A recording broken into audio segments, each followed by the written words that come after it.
Our next speaker was, and probably still is, but certainly was in 2010 when he was elected the youngest MP in the House.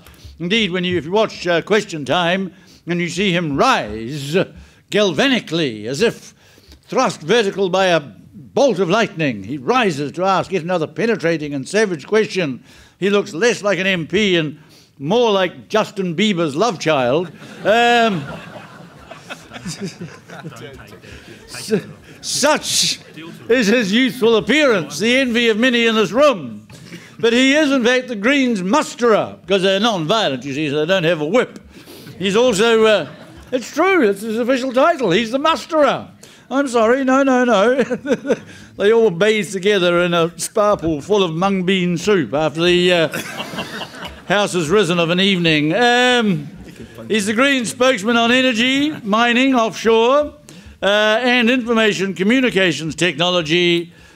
His view, or he's here today to present the Greens' view, which is on oil and gas expansion and exploration, which is that cleaner, smarter energy options are better.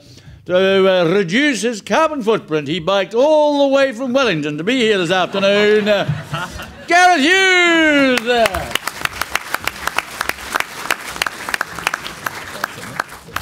Well, that was a totally fair and entirely accurate introduction, so thanks, Jim. I guess you did get one thing wrong. I'm no longer New Zealand's youngest Member of Parliament, but it is true I'm still New Zealand's youngest looking Member of Parliament. Thanks for the introduction. Thanks for the opportunity to be here with you all today. I'd like to acknowledge my panellists that I'm sharing the stage with. Kia ora and namihinui kia koutou kia ora. So it's great to be here in Taranaki, in this beautiful region of the country. It's great to be talking about something close to my heart, something which is incredibly fascinating, something which our country's got some very big choices facing us. We really are at the fork in a road. There's global trends which are, again, are forking, big choices facing us, and I'm going to be painting a picture that, sadly, New Zealand's looking to the past, choosing that fork in the road, where instead we should be choosing the other fork, which is to look at the future, to look at the innovation, to focus on our strengths, to build a smart, clean economy, and that's where New Zealand's future lies. So I want to, over my time, talk a bit about why I'm passionate about these issues. I want to talk about the green policies and clarify some of them in relation to oil and gas. I want to issue two challenges to the petroleum industry. I know some of the representatives are in the rooms today, discuss some of the legislative and regulatory changes we've seen under the current government, and then lastly outline my vision, what the alternative proposal, the Green Party, and I'm putting forward. So first up, to start off, I am a vegetarian, so I am familiar with mung beans, but I wasn't like that. I'm not your typical Green MP. I grew up in Gisborne, and I sure have burnt my fair share of petrol over the years. I was a bit of a boy racer growing up in high school. My baby then was a red Mark I Ford Escort with mag wheels, lowered, and one of those big exhausts. And yeah. I may be one of the only MPs who's actually changed a car engine. Every weekend I drive up and down Gladstone Road in Gisborne because petrol was so cheap. And I guess I introduced this because back in the 90s, petrol was so cheap, we were building infrastructure for it, but we're in a different age in 2013. Petrol is high, has been high for a long time. Vehicle kilometres travelled has been stagnant since 2006. We've seen the global oil shock. We're slowly coming out of the global financial crisis. And because oil now is so expensive, oil companies are now looking at some extreme places in the world, like the Arctic. And I guess to continue my story, I met a girl, got into mung beans, made a career working for Greenpeace, and a mate of mine sitting in one of those Russian jail cells in Murmansk today because he's protesting drilling in the Arctic. Because of high oil prices, we're literally going to the ends of the world, deep into our oceans and up into the Arctic polar cap to drill for oil. So I got interested in oil, I guess, two big events. The first was the Deepwater Horizon. Seeing that unfold on the television, that 600,000 tonnes of oil, was heartbreaking, seeing those dead birds. And then a year after that, we had the Rena catastrophe in New Zealand. And what we saw was oil on our beaches. It wasn't just something you saw on television anymore. It was tangible, it was real. You could see it, you could touch it, you could smell it.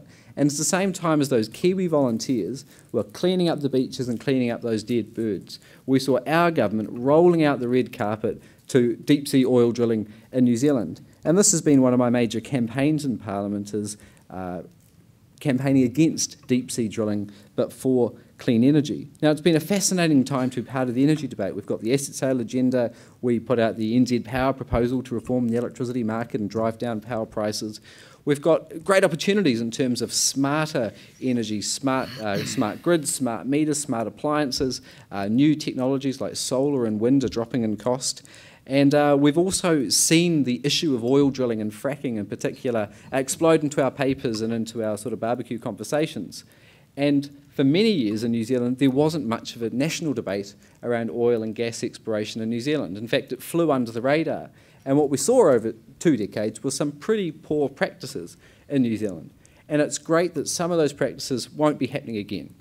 We won't be seeing produced water and fracking fluids being stored in unlined pits like we were in 2005. We won't be seeing only one inspector for all the oil rigs in the country. Now, after the Pike River disaster, we've got more inspectors. So we are improving, but it's because of that public scrutiny, because people are having conversations and asking questions. So for me, it was galling, seeing those volunteers and being one of those people picking up those oil blobs, seeing those dead albatrosses and birds, to see the government so aggressively pick a winner in one sector, which is petroleum. Now, the government clearly is picking a winner in this sector. You can see it in the energy strategy, which removed many of the targets for clean energy, put in a great deal of detail around petroleum exploration. You can see it with the legislative agenda, the EEZ Act, or the EZ Drilling Act, as I call, which is incredibly permissive. And I mean, on this point, I want to make a substantive point, which is this is a huge missed opportunity to use the resource management law experts in this country. We should have been able to get an enduring cross-party support to get an enduring legislative solution. You know, the Greens since '99 had been calling for legislation and consenting regime in the EEZ. But unfortunately, the approach the government took meant they couldn't get Labor and the Greens on board. Had we had a collaborative process, been involved earlier on, actually had some flexibility and give and take, we might have seen an enduring solution. And for those operators in the EEZ, what we aren't going to see now is certainty for what the regime's going to be. We might even see legal challenges because of the way the law's been structured internationally.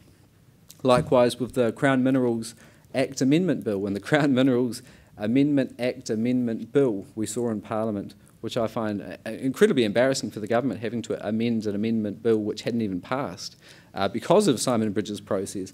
But what we see is a very much what I consider an abusive process, reducing respect for the statute we have dealing with these issues, which is the fact that we're seeing substantive amendments circumventing the traditional Select Committee and Bill of Rights Act VET approach being introduced as amendments in the committee stage of Parliament.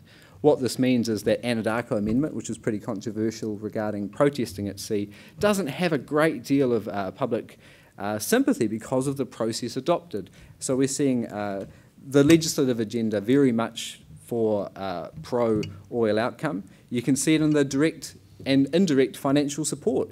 There's $46 million in tax breaks to the oil industry, according to WWF last year. $25 million in free seismic data. $1 billion in the budget for ETS credits for carbon polluters. We're sending the wrong economic signal to the industry. You can see it in the government focus and attention. Now what we know is the oil industry's had a number of meetings with the oil industry, and the renewable sector is crying out, saying they're starved for attention, struggling to get meetings.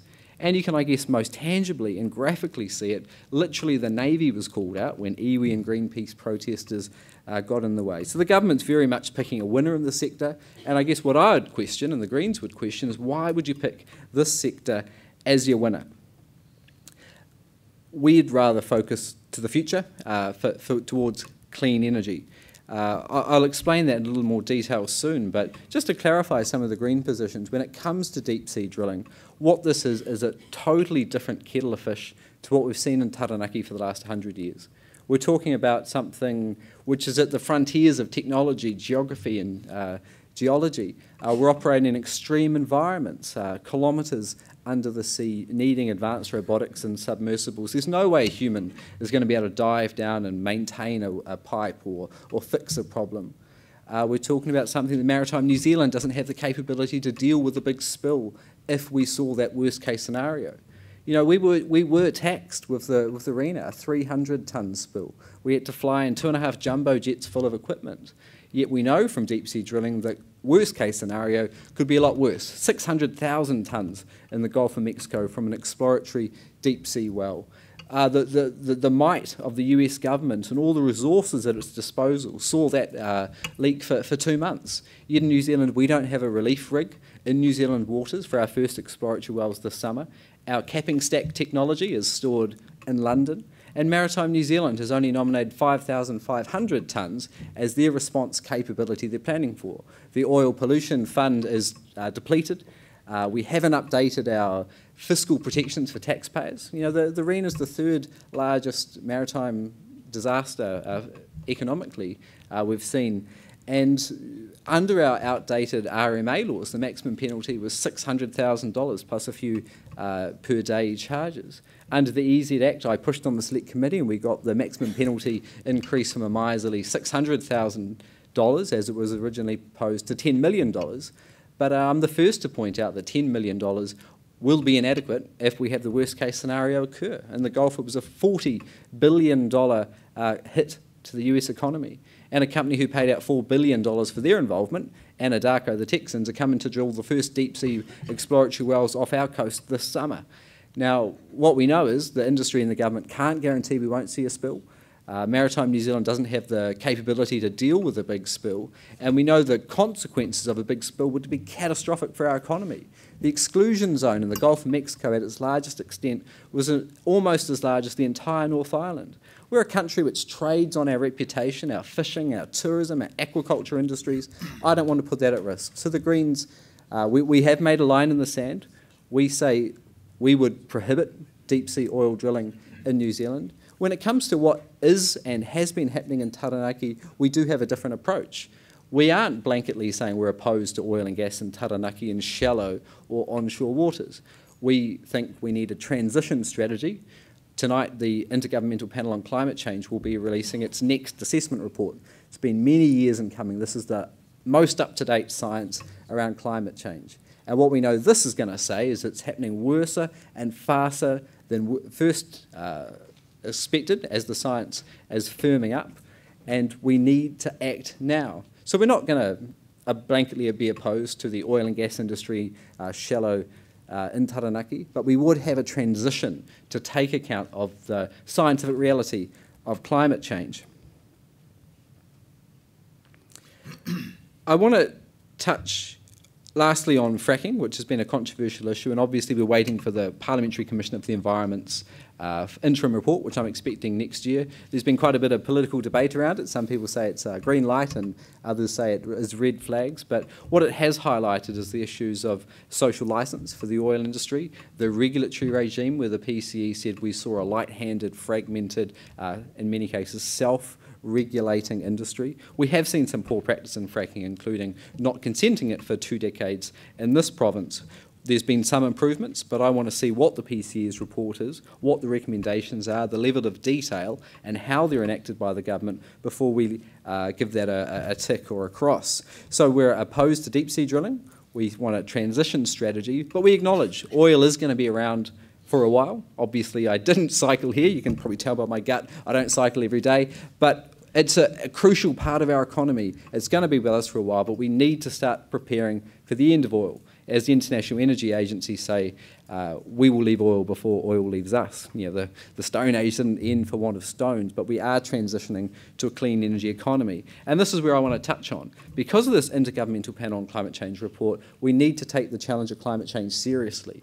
The International Energy Agency say we can't afford to burn 70 to 80% of all the oil improved reserves if we want to stay within the safe climate zone of not tipping into 2 degrees and risking catastrophic tipping points globally. That means we've only got 20 to 30% of all the oil we've discovered we can theoretically burn. So we can't, in my opinion, be going out deep in the oceans, up in the Arctic, looking for more oil. We've got more than enough oil to tip us into catastrophic climate change, risking our kids' and grandchildren's livelihoods and lives into the future. Groups like HSBC have been saying that some of the big majors like Statoil or Shell could have their market valuation drop by 60% as a result of these unburnable assets because of these toxic assets as they're described. The assets on these big oil majors' books, the proved oil reserves, could in fact be toxic assets because we literally can't burn it. You can see the likes of KPMG questioning this alarm for long-term asset managers, questioning some of the investment decisions. Earlier this year, the Institute of Actuaries said the assets of pension schemes could effectively be wiped out and pensions will be reduced to negligible levels if investors continue to ignore resource constraints and climate change issues. The world financial community is actually warning us that maybe this is where international investment shouldn't be going. And what gives me optimism that we will rise to the challenge of climate change is, for the first time ever, according to Bloomberg New Energy Finance, in 2011, for the first time ever, international net capital investment globally in renewables outstripped all the fossil fuels and nuclear. What this says is the world is changing. We now see 100 gigawatts of solar energy around the world. International investors driven by China, Europe, America, the developing world are moving to a clean energy economy. So I'd question, why are we putting our eggs in this basket? Why are we clearly picking a winner in oil and gas, despite the risks to our economy, despite the risks to our environment and climate, when the world is going in the other direction? So that's why my challenge to the oil industry is, why would you invest in a CD store at the dawn of the iPad and the iPod? We need to be looking to the future, and this is where New Zealand's jobs and prosperity are going to come from. Now, some of the economic benefits are overstated. What we know is we've got the 4th lowest tax plus royalty rate in the world. When you look at this region, there are jobs and there is economic activity as a result of oil and gas. But when you look in this region, it's got the lowest job producing potential of any sector in the Taranaki economy. For $1.2 million of gross domestic product economic activity in this region, there's 1 worker employed. In retail, it's 33 times. In agriculture, it's 15. Sure, there's some well-paid jobs, but there's not many of them.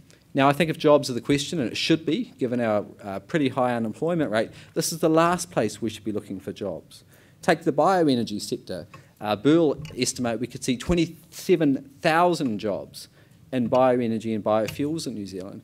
That would help reduce that $8 billion fuel import bill that we pay every year. Take just reforming the electricity market and delivering cheaper electricity for Kiwi productive businesses. Burl estimate there's 5,000 jobs there, roughly the same size as the entire oil, gas and mining sector in New Zealand. So my challenge is to look to the trends of the future. New Zealand needs to be looking to the future, not what I consider a risky gamble, a lazy economic strategy, which simply says we're not going to look to the future, strategise, build a country built on innovation. We're simply going to hope someone comes here, they hopefully find something down there, they won't leave too much of a mess as they get it out, and we'll clip the ticket with the 4th lowest tax plus royalty rate in the world. On the other side of the coin, we can escape from that price taker, raw commodities approach. We could be building our own economic destiny through innovation. PricewaterhouseCoopers contends and believes that clean energy could be a $22 billion economic opportunity for New Zealand. This is where our strengths are. We've got one of the highest percentages of renewables in the world. We're doing some great stuff in geothermal. That could be a $4 billion export industry. We're doing some great stuff in marine and tidal energy. We're doing some great stuff in IT and software, and maybe this is where the government attention and focus should be going. I'm not talking about subsidies for clean energy. I'm talking about more attention and leadership from government. My second challenge, and I know I've run out of time, but is that the oil industry needs a social licence to operate if it's going to continue to have public and government support in New Zealand. Now, I've heard horror stories all across the country of the way the oil industry is related to farmers and landowners. Some of the shoddy practices we've seen across the country, including pouring fracking fluids down creeks in Southland in the 90s and storing fluids in unlined pits in Taranaki. We need to improve some of the practices if that's going to continue. And I'd like to put an idea out there for any of the oil industry people present, which is maybe we need to consider a code of conduct for oil companies relating with landowners and the public. The horror stories I'm hearing from farmers on the East Coast, I think needs to serve as a wake-up call. And lastly, the wrong way the industry and the government should go, and it's going to backfire, is going down the shutting out the public approach. Things like the Anadarko Amendment, limiting protest. Things like not giving the public a say on all the permits, which have just been opened up, 343,000 square kilometres in the next permit round. Things like not giving making exploratory drilling, the riskiest phase, a non-notified discretionary activity, again through a backdoor legislative mechanism. That's the wrong way to go. You're not going to get a social licence to operate. You're not going to get social support if you try and silence people. All you're going to see is Kiwis protest even more loudly and more passionately than they have to date. So there's my challenge. You've got to earn a social licence to operate, proactively look at things like maybe a code of conduct and upping your practices, but ultimately we shouldn't be taking the fork to the 19th century. We should be taking the fork to the coming century, the clean energy economy. This is where our consumers are crying out for our products, our expertise and our services, and this is where the Green Party thinks New Zealand should be going. So thanks very much for listening to me. Kia ora.